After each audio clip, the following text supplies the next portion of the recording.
Jadi produksi sapi-sapi impor ini sangat memuaskan di kita.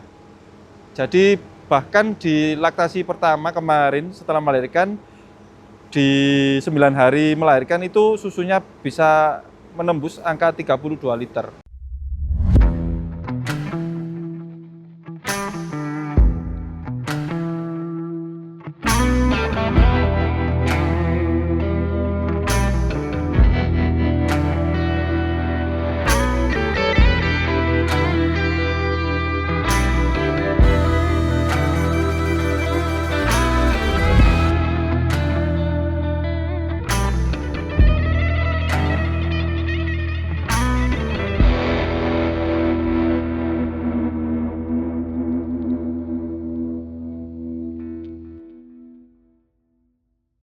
Assalamualaikum warahmatullahi wabarakatuh. Kembali lagi dengan saya Oki Pratama di Sapi Perah Farm. Di konten kali ini kita akan bahas tentang sapi impor. Keunggulan sapi impor dibanding sapi lokal. Nah, yang pertama untuk fisik sapi impor yang kita datangkan ini tinggi badan di 140 up. Jadi posturnya gede-gede. Terus BCS-nya di angka 3,5 sampai 4. Jadi BCS itu adalah body condition score, di mana ada tolak ukurnya mulai dari 1, 2, 3, 4, 5. Jadi yang kita datangkan itu 3,5 sampai 4. Kenapa seperti itu? Jika terlalu gemuk, nantinya akan berpengaruh pada saat proses melahirkan. Jadi sapi itu akan kebanyakan lemak yang mengakibatkan kandungannya ini terhimpit. Terus kenapa tidak lebih kurus dari 3,5? Nanti meskipun sapi ini terlalu kurus, nanti adaptasinya juga akan lebih susah. Di mana sapi ini ketika kurus melahirkan, terus badannya akan lebih susut lagi. Nanti faktor kesehatannya juga kurang, produksinya juga tidak maksimal.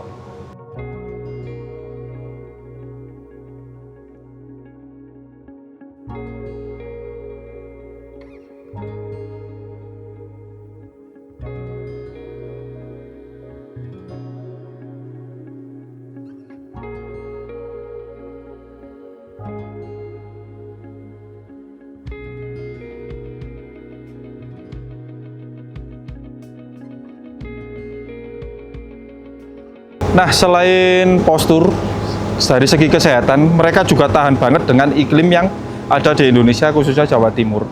Entah kenapa adaptasinya sangat cepat, jadi mereka juga tidak mengalami high stress. Terus masalah kesehatan dari luar, kayak PMK, LSD, alhamdulillahnya kita juga nggak sampai masuk. Sebelum masuk kandang sudah kita lakukan vaksinasi. Bahkan setelah datang, 6 bulan setelah datang, sudah kita lakukan vaksinasi ulang atau vaksinasi booster. Selain itu, penyakit-penyakitnya juga ringan. Mungkin demam, terus mastitis juga ringan. Pengobatannya sangat mudah. Sapi-sapinya juga tergolong jinak, jadi mudah di-handling.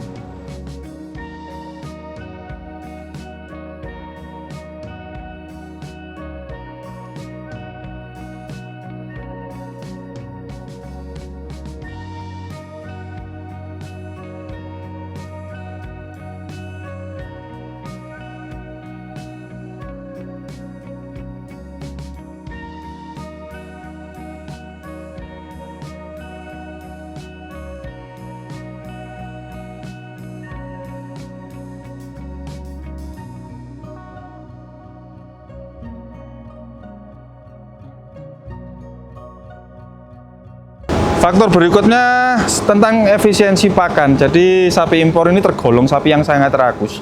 Biasanya sapi lokal itu menghabiskan paling budget di angka 55.000 sampai 60.000. Kalau sapi impor ini bisa tembus di angka 80.000 untuk satu hari perawatan. Tapi dengan bodi yang seperti ini, seperti sapi di belakang saya ini, sudah sangat imbang dari segi pakan dengan produksi yang dia keluarkan. Nah, berlanjut ke hal berikutnya tentang produksi. Jadi produksi sapi-sapi impor ini sangat memuaskan di kita. Jadi bahkan di laktasi pertama kemarin setelah melahirkan, di 9 hari melahirkan itu susunya bisa menembus angka 32 liter. Itu kalau nggak salah sapi nomor 407 ada di kandang F3. Nah, itu bukti bahwa genetik terus perawatan berpengaruh besar pada produksi sapi perah.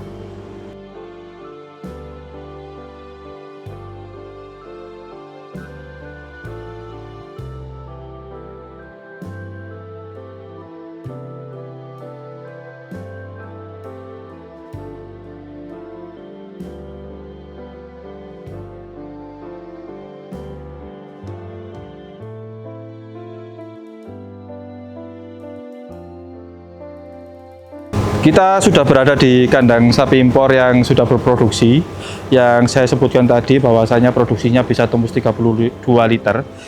Kita lihat pakannya di kanan kiri saya, berlimpah ruah. Nah, ini tujuannya apa? Agar BCS itu tetap aman. Terus agar produksi susunya juga tetap stabil. Selain itu, dengan pakan yang begini melimpah, kita mendapatkan income yang sangat banyak berupa susu. Jadi rataan di sapi perah farm ini per hari ini itu sudah tembus di 24 liter. Itu rataan ya. Jadi semua produksi kita compare, jadikan satu, baru kita bagi seluruh populasi yang kita perah. Itu sudah tembus di 24 liter.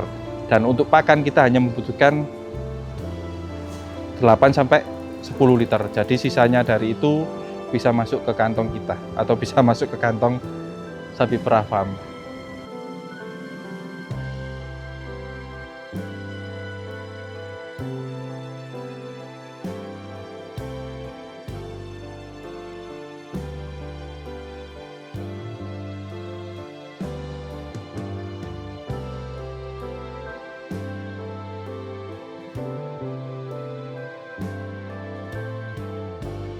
Satu lagi keunggulan dari sapi impor, dia itu otot-otot kakinya, otot di seluruh badannya ini sangat elastis.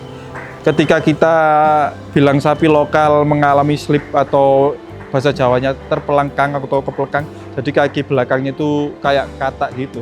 Kalau sapi lokal sudah afkir atau sudah tidak mungkin berdiri lagi. Nah, di sini saya beberapa kali itu menemukan sapi ketika dia birahi kan ini hinggap ke temannya, terus waktu turun dia terpelengkang, dia berdiri lagi.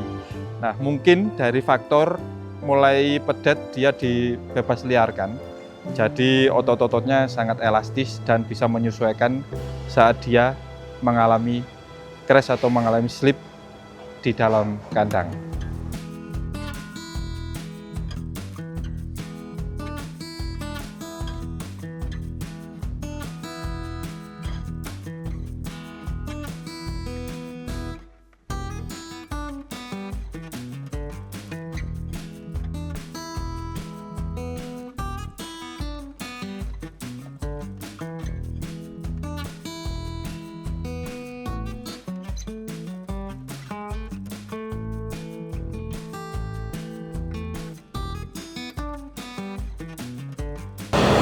Dan sekarang waktunya compare, Mas, sapi lokal sama sapi impor itu unggulan mana?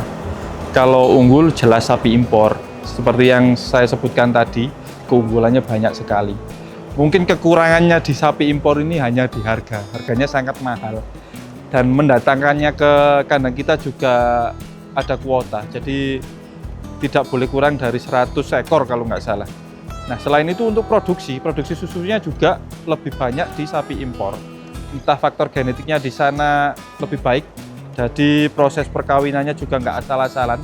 Misalkan sapi Eva juga dikawin sapi Eva, misalkan sapi semental juga dikawin sapi semental, jadi tidak sembrono seperti yang kita lakukan di peternak-peternak rakyat. Jadi perlu saya ingatkan lagi, ketika mempunyai sapi perah, lebih baik ketika dia minta kawin, dikawin aja menggunakan seteru atau bibit sapi Eva, jangan disilang-silang. Nanti takutnya imbasnya di kemudian hari genetik kita sudah hancur. Jadi sapi perah sudah bercampur dengan sapi potong yang produksinya juga tidak bisa maksimal. Selain itu untuk produksi susu sapi impor ini jauh ya. Misalkan di kita aja rataan di sapi lokal di 17 sampai 18 liter dan kita di 24 liter. Itu sudah menandakan sapi-sapi impor ini lebih baik dari sapi lokal.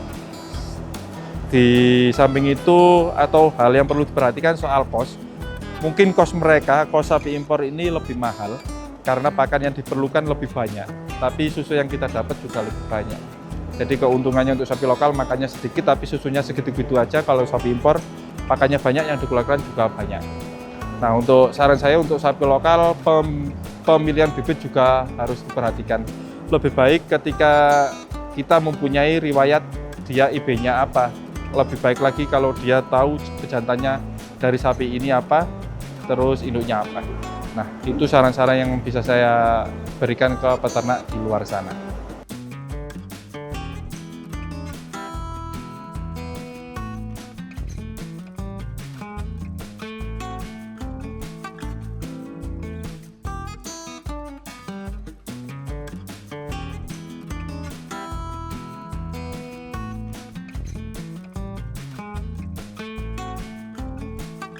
Nah, kalau soal total solid, soal kualitas susu dari sapi lokal, sapi impor ini sama. Kenapa sama? Karena pakan yang kita berikan pun sama. Mungkin di komposisi atau beratnya aja yang kita bedakan. Kalau TS-nya sih cenderung tidak dihasilkan dari sapinya, tapi dari manajemen pakan yang kita berikan. Nah, untuk saran saya, pakan itu lebih baik, lebih pun jika tidak terlalu over. Jadi kita timbang. Misalkan hari ini pakan di sini sisanya berapa, kita timbang, besoknya akan kita kurangi. Jika kurang, akan kita tambah.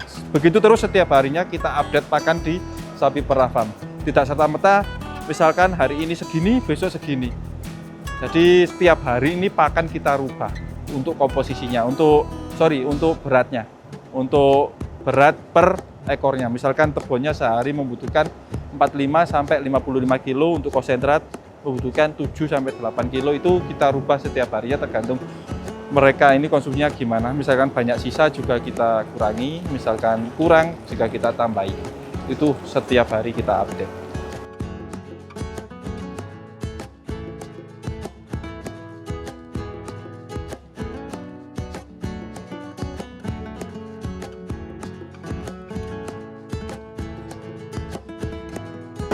Untuk pakan kita berikan di 2 kali pemberian. Jadi sebelum mereka diperah itu kita berikan pakan. Terus waktunya itu pagi jam 4 dan sore di jam 2 sampai jam 5. Itu kita lagi proses untuk pakan seluruh sapi di sini.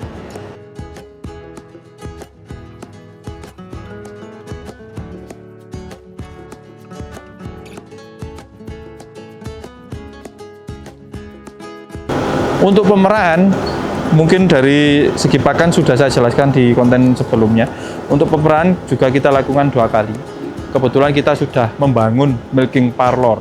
Milking parlor yang ditujukan agar efisiensi waktu dan kecepatan dalam pemerahan. Selain itu, untuk efisiensi kita memantau gimana sapi-sapi ini susunya, apakah mastitis atau tidak, terus apakah ada gangguan pada ambing atau puting, itu akan lebih baik. Nanti kita bahas di konten berikutnya tentang milking parlor.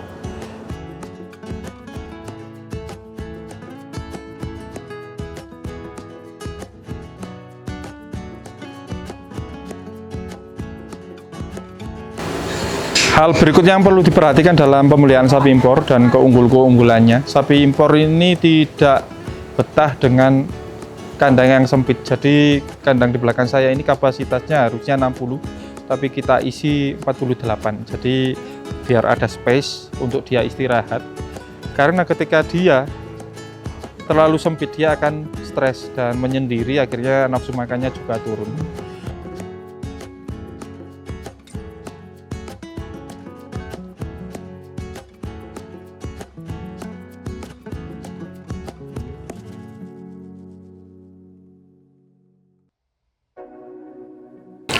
Keunggulan berikutnya sapi impor untuk birahi. Birahinya di Sapi Perah Farm tergolong teratur. Untuk tingkat RFM atau gang rep juga sangat minim sekali.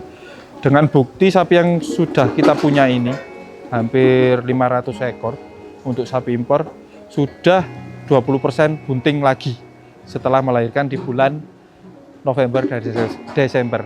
Sudah kita lakukan PKB atau praktek. Dan alhamdulillahnya untuk masalah birahi kita tidak menemukan masalah.